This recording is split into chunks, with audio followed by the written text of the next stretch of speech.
गुरु के प्रति हमें क्यों आस्था रखनी चाहिए, क्यों विश्वास करना चाहिए और ये हमें क्या सीख देती है, जो कहानी मैं आपको बताने जा रही हूँ। तो ये आप पूरी कहानी ध्यान से सुनिएगा और बहुत ही अच्छी कहानी है, बहुत ही ज्ञानवर्धक है। और ओम नमः शिवाय। कैसे आप लोग? ईश्वर कृपा से आप सब अच्छे होंगे।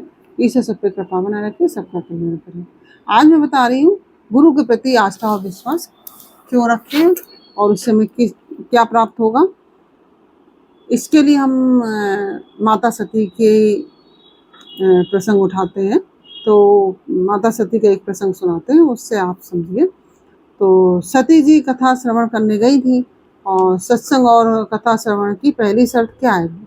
सदगुरु वेद वचन विश्वासा, यानी कि सदगुरु के वेद वचन आदि पर विश्वास करें। और सती दक्ष की पुत्री में विश्वास का संस्कार है। दक्ष की पुत्री में विश्वास का संस्कार है ही नहीं, उनके भीतर अहंकार का आश्रय है। दक्ष को भी बहुत अहंकार था और सती को भी अहंकार था, तो उनके भीतर जो है अहंकार का, जबकि सत्संग की पहली शर्त होती है कि अहंकार तो बिल्कुल सबसे पहले बिटाना चाहिए। सत्संग का, अगर आप सत्संग कर रहे हैं तो आपका अहंकार बिल्कुल जड़ से मिट जाना चाहिए। तो दक्ष पुत्री में विश्वास का संस्कार है ही नहीं, उनके भीतर अहंकार का आश्रय है। तो सत्संग व कथा का अभिप्राय है कि वह सर्वप्रथम अहम का विसर्जन होना चाहिए। सत्संग का सबसे पहला उपाय यही है। वक्ता का अभिमान तो पहले ही विसर्जित हो जाना चाहिए और वही श्रोता का भी निराभिमानी होना चाहिए। वक्ता को भी निराभिमानी होना चाहिए, क्योंकि वक्ता को भी अभिमानी होना चाहिए और श्रोता को भी निराभिमानी होना चाहिए। अहंकार के कारण सती का कथा पर ध्यान ही नहीं था। रोग तो घटा नहीं और कई अन्य रोगों से ग्रस्त हो गई। रोग का मतलब यहाँ पे ये बीमारी हारी से नहीं है, यहाँ रोग का मतलब है संशय, भ्रम, अविश्वास जैसे रोग हो गए उनको, और अंत में शरीर का त्याग करना पड़ा।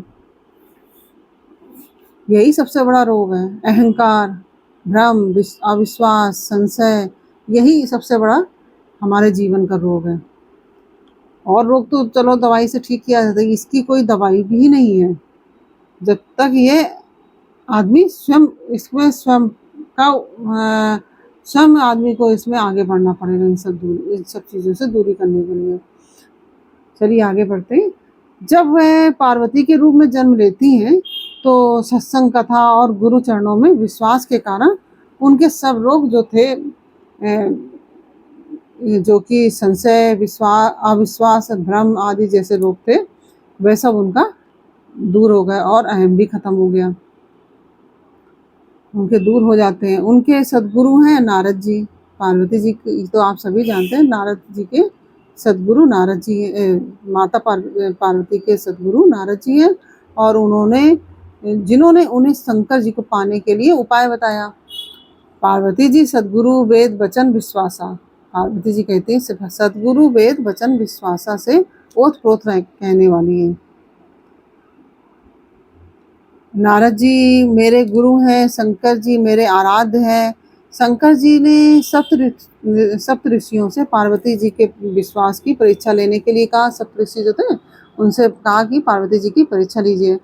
तो वह पूर्व जन्म के संस्कार, मतलब ये जानना चाहते थे भगवान शंकर की वह पूर्व जन्म के संस्कार थे।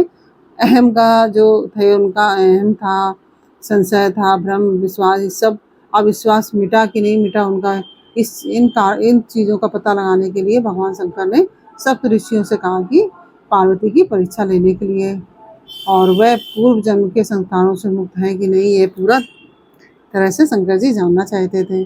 सप्त ऋषि गए, उन्होंने पूछा कि आप किस लिए तपस्या कर रही हैं, पार्वती जी से पूछा। तो पार्वती जी ने कहा कि शिव जी को पति के रूप में पाने के लिए मैं तपस्या कर रही हूँ। सातों महात्मा हंस पड़े, क्योंकि वो तो परीक्षा लेने आए थे ना। तो सातों महात्मा पर हंस पड़े और सप्तऋषियों ने कहा कि आपको करना है विवाह और ब्रह्मचारी नारद को बनाया है गुरु। या मैं आपको शिव पुराण में कहानी बता चुकी हूँ। तो नारद जी को आपने गुरु बनाया और करना है विवाह, जो कि जिन्होंने स्वयं भी विवाह नहीं किया है वे आपका विवाह कैसे कराएंगे। तो शंकर जी में इतने अवगुण हैं और आपके गुरु पक्के ढोंगी हैं। तब पार्वती जी बोली कि शंकर जी यदि कहें कि प्राण दे दो तो मैं प्राण भी दे दूंगी, और पर यदि यह कहें कि नारद जी का उपदेश छोड़ दो तब तो मैं कहूंगी तजऊ न नारद कर उपदेशु आपू कहे सत बार महेशु।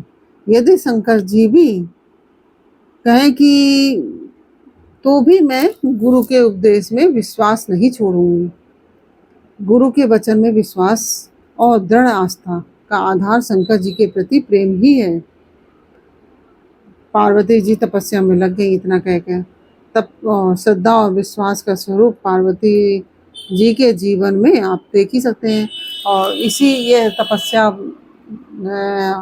जो फिर लग गई, और तो उन्होंने शंकर जी ने देखा कि उनका गुरु के वचन के प्रति विश्वास और दृढ़ आस्था है, और वो समझ गए कि हाँ, उन्होंने पिछले जन्म का जो उनका जो भाव था वो दूर हो गया है, और उन्होंने जो उनके मन में संशय, अविश्वास, भ्रम आदि जो अहम था वो सब उनका दूर हो गया है। और बाकी तो आपके सामने ही है, भगवान शंकर ने भगवान माता पार्वती से विवाह किया। यही मैं आपको बताना चाहती हूँ कि गुरु के प्रति अगर आप विश्वास करेंगे, अगर मान लीजिए पार्वती माता सब ऋषियों की परीक्षा लेने पर वो कह देती हाँ ठीक है मैं शंकर जी पे नहीं करूँगी, या नारद जी को ढोंगी कहा था तो वो भी कहने लगती हाँ ढोंगी है, और उनके प्रति विश्वास ना करती तो कहाँ उनको भगवान शिव प्राप्त होते। तो इसीलिए गुरु हमें सद्मार्ग पे चलना सिखाते हैं, हमें अहम खत्म करना सिखाते हैं, हमारे जीवन में जो संशय होता है वो संशय दूर करते हैं, अविश्वास जो होता है वो दूर करते हैं, भ्रम दूर करते हैं, हमारे जीवन में जो भ्रांतियाँ हैं उनको दूर करते हैं। तो हमें इसीलिए गुरु के प्रति हमें आस्था और विश्वास रखना चाहिए, तभी हम जीवन में सफल बन सकते हैं, तभी हम इन जन्म मरण के बंधन से मुक्त हो सकते हैं।